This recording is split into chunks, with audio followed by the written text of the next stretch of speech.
এর আগের এপিসোডে আমরা ফান্ডামেন্টাল অ্যানালিসিসের রেশিও অ্যানালিসিসের থ্রু দিয়ে আমরা কারেন্ট রেশিও নিয়ে আলোচনা করেছিলাম। আশা করি ভিডিওটা দেখেছেন। আজকে আমরা আলোচনা করব লেভারেজ রেশিও নিয়ে।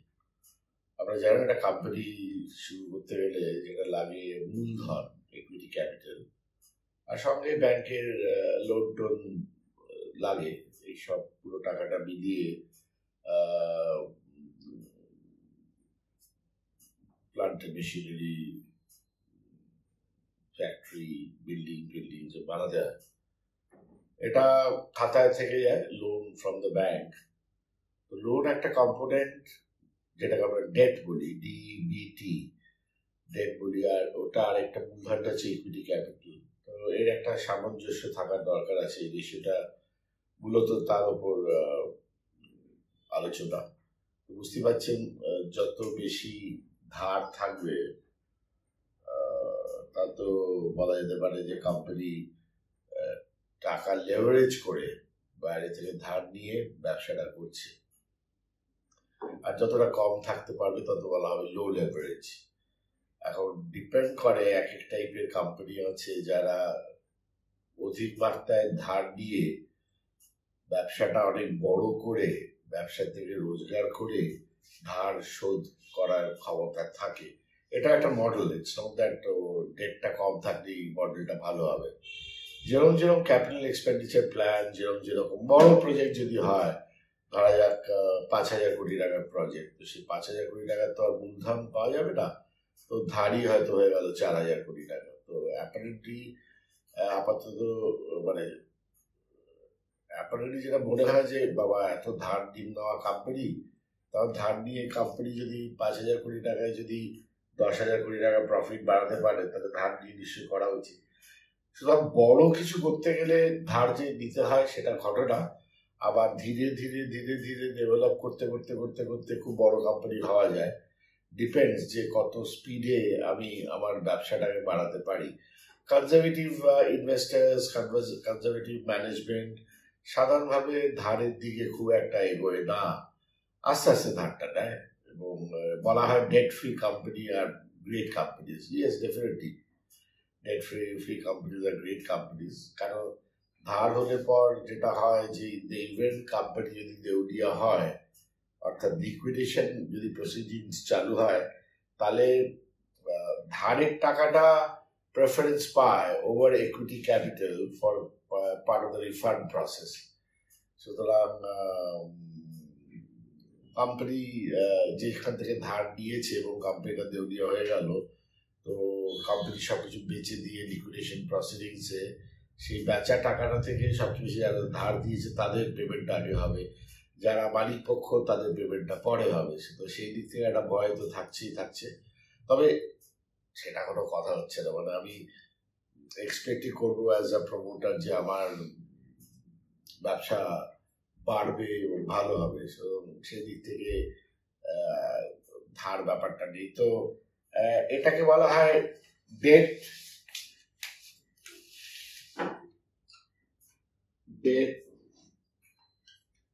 equity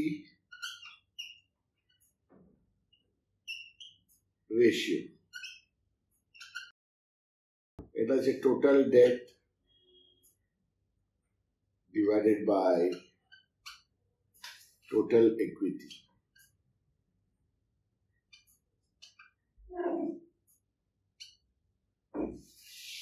এটা যে মেইন ব্যাপারটা।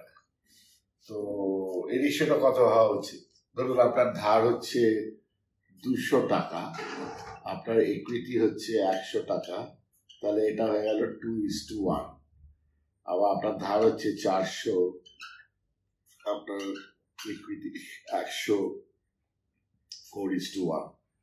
তো রেশিওটা যত বেশি হবে তত বলা হবে লেভারেজড কোম্পানি। এখন ইন্ডিয়া প্রাইমারিলি একটু কনজারভেটিভ একটা মাইন্ডসেটের দেশটা মাইন্ডসেট এরকম। এই ধার ব্যাপারটা কিন্তু আবার আমেরিকায় খুব একটা পাত্তা দেওয়া যায় না। ওরা ধারের উপর অনেক কিছু করে ফেলে, তাতে আমেরিকা অত বড় টড় কাজকর্ম করে ফেলেছে। এখন ভারতবর্ষেও বড় বড় কোম্পানিরা ধারের অ্যামাউন্টটা ভালোই রাখে, কারণ তাদের কাছে ব্যবসা করার সুযোগ আছে এবং বেশি টাকা দিয়ে তারা অনেক বড় ব্যবসা করতে চায়। নালে আপনি স্মল স্কেলই হয়ে থাকবেন, মানে আপনার খুব একটা বড় কিছু হবে না। আমরা লার্জ কোম্পানির কথা বলি, লেট ধীরুভাই আম্বানি তার কোম্পানির জন্য অনেক ধার নিয়েছে, আবার ফেরত দিয়েছে। ব্যাপারটা হচ্ছে ধার নিয়ে ব্যাপারটা efficiently use of the total fund, সেটা হচ্ছে আসল জায়গা। মানে আপনি এফিশিয়েন্টলি ব্যবসাটা ফ্যাক্টরিটা করতে পারছেন কিনা, লার্জ স্কেল করতে পারছেন কিনা, লার্জ স্কেল প্রোডাকশন করতে পারছেন কিনা। তো এগুলো ম্যানুফ্যাকচারিং এর ধারের ব্যাপারটা বেশি হয়, সার্ভিস সেক্টরে ধারটা তো লাগে না, কারণ সার্ভিস সেক্টর মেইনলি হিউম্যান ক্যাপিটালের ওপর কাজ করে, অর্থাৎ মানুষের শ্রম এবং বুদ্ধির দ্বারা সার্ভিস সেক্টরে কাজটা হয়।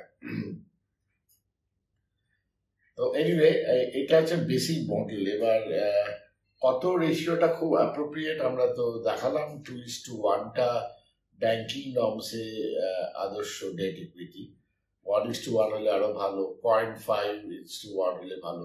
বাট ওই ভালো ব্যাপারটা হচ্ছে যে আপনি হয়তো কনজারভেটিভ খেলছেন, আপনি আরো টাকা দিয়ে কিন্তু আরো বড় ব্যবসাটা করতে পারতেন। মানুষ কোথাও একটা অনেক শান্তি পায় যে চলো আমার ধার দেনা নেই, খুব ভালো আছি। সে ঠিক আছে, ধার দেনা নেই, ভালো আছি। ধার দেনা করে বড় কিছু করলে পর ভালো আছিটা তো আরো বেশি ভালো থাকা যেতে পারে। এখান থেকে আরেকটা ব্যাপার হচ্ছে, ধার বেশি হলে পর যেটা হয়, ইন্টারেস্ট অর্থাৎ সুদটা যাদের কাছ থেকে ধার না হয়েছে সেই সুদটা দিতে হয়। তো এখানে নেসেসারি আমরা যেটা দেখার চেষ্টা করি যে ইন্টারেস্ট কাভারেজটা, মানে আমার যে প্রফিটটা হচ্ছে সেটা হচ্ছে earnings before interest and tax, এবিট।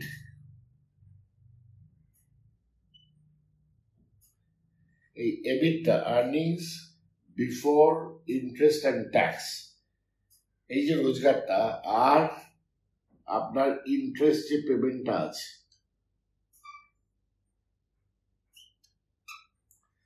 এটা দেখতে হবে কত টাইমস কভার করছে। আমার ইন্টারেস্ট ধরা যাক, মানে এবিট ডিভাইডেড বাই ইন্টারেস্টে আপনি একটা রেশিও পাবেন। তো ধরুন রোজগার হচ্ছে আপনার 400 টাকা আর আপনার ইন্টারেস্ট হচ্ছে 100 টাকা, তাহলে আপনি 4 টাইমস কাভার্ড আছেন, উইচ ইজ প্রিটি ফাইন। যত কাভারেজ বেশি হবে তত মানে সুদ দেবার ক্ষমতাটা রয়েছে। সুতরাং সময় মতন ব্যাংকে সুদ দেওয়া, ব্যাংকে রিপেমেন্ট করা, ইত্যাদি ইত্যাদি। আবার একটা কেসে হবে হয়তো রোজগার হচ্ছে 100 টাকা আর সুদ 400 টাকা, তো কোথা থেকে টাকাটা দেবে বুঝতেই পারছেন, সে দিতে পারবে না। তার থেকে কিন্তু এনপিএ হয়, নন পারফর্মিং অ্যাসেটস, এবং ব্যাংকরা তার পেছনে দৌড়দৌড়ি আরম্ভ করে। আর এক্সাম্পল হিসেবে বলতে পারি যে এইসব বেশি হয়ে গেলে পর পালিয়ে যাওয়ার একটা ব্যাপার থাকে, অনেকে পালিয়ে টালিয়ে গেছে, আপনারা সেসব জানেন। তা আমাদের ইন্টারেস্ট কাভারেজটা একবার দেখার দরকার আছে, সেটা আমরা দেখি। মানে serviceability of the debt is very important. মানে আমি সার্ভিস করতে পারি, মানে ধার নিলাম সুদ দিতে পারছি না, তাহলে তো সার্ভিস হচ্ছে না। সুতরাং সেই দিক থেকে higher the rate of interest coverage better the company. So ওইটা একটু দেখে নিতে হয়। যেটা বললাম আগের এপিসোডে যে আমরা ফান্ডামেন্টাল ইনফরমেশন গুলো মানি কন্ট্রোল কিংবা screener.in এরকম সাইট থেকে পাই, সেখান থেকে আপনি যে কোম্পানি বিনিয়োগ করেছেন সেখানে দেখে নেবেন। হতে পারে ধার ওরিয়েন্টেড কোম্পানি আপনি নিয়েছেন, বেশ করেছেন, নিয়েছেন, সেটা কোনো কথা নেই। কোম্পানি চালাতে পারছি না সেটা দেখার ব্যাপার। আর যেটা বললাম যে ব্যবসা যদি বাড়াবার জায়গা না থাকে তাহলে ধার নেবে না, সেই দিক থেকে একটা মানে হতে পারে যে এরা ধার দিচ্ছে না অথচ ব্যবসা বাড়াবার জায়গা আছে, তার মানে সামওয়্যার ম্যানেজমেন্ট অত বেশি অ্যাগ্রেসিভ নয় কিংবা কম্পিটেন্ট নয়। আমি বলবো অ্যাগ্রেসিভ তো অনেকেই থাকতে নাও পারে, বাট কম্পিটেন্সের অভাবও ঘটতে পারে, যেখান থেকে বড়ভাবে ব্যবসাটা করার একটা ইচ্ছে নেই। সেটা বিভিন্ন কারণে হতে পারে। মানে বড় ব্যবসা করতে গেলে তো বড় ব্যবসা সামলাতে হবে, এত সামলাবার লোক নেই, লোক তৈরি হচ্ছে না।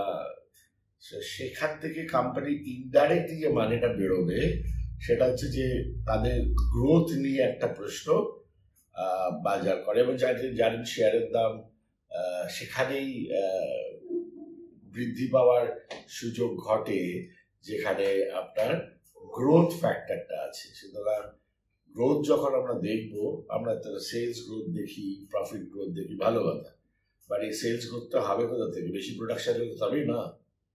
তো বেশি প্রোডাকশন করতে গেলে বেশি বড় প্লান্ট মেশিনারি হবে তবে না। তো বেশি প্লান্টের মেশিনারি কিনতে গেলে পর ধার নিয়ে কিনতে হবে তবেই না। তো এগুলোর এক একটার মানে ইন্টার কানেক্টেড একটা অ্যানালিসিস হয়। সেটা যখন যারা রিসার্চ অ্যানালিস্ট আছেন তারা এগুলোর দিকে তাকিয়ে জিনিসটা করে। আশা করি লেভারেজ ব্যাপারটা বুঝলেন। High leverage need not be bad, high leverage is bad by definition. Low leverage is lack of business opportunity,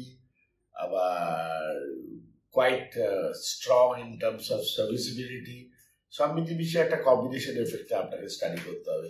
আশা করি এই এপিসোডটা বুঝতে পারবেন। ধন্যবাদ।